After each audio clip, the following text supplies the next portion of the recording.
চোখ রাখবো এই মুহূর্তের রাজ্য রাজনীতির সব থেকে বড় খবরে।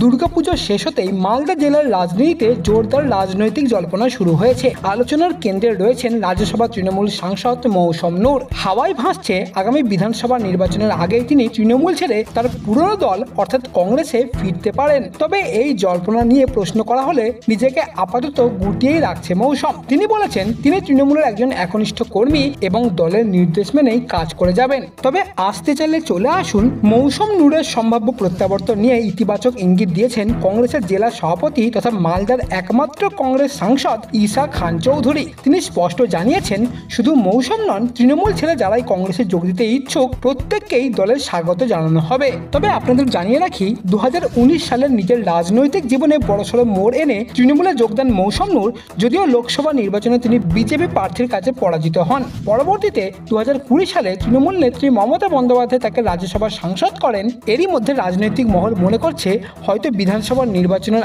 আগেই কংগ্রেসে ফের একবার তৃণমূল ছেড়ে ফিরতে পারেন মৌসম নূর। ভবিষ্যতে বিধানসভা ভোট সম্পর্কিত যে কোনো আপডেট সবার আগে পাওয়ার জন্য অবশ্যই চ্যানেলটিকে এক্ষুনি সাবস্ক্রাইব করে নিন এবং এই ভিডিওটিকে অবশ্যই একটি লাইক দিয়ে দিন।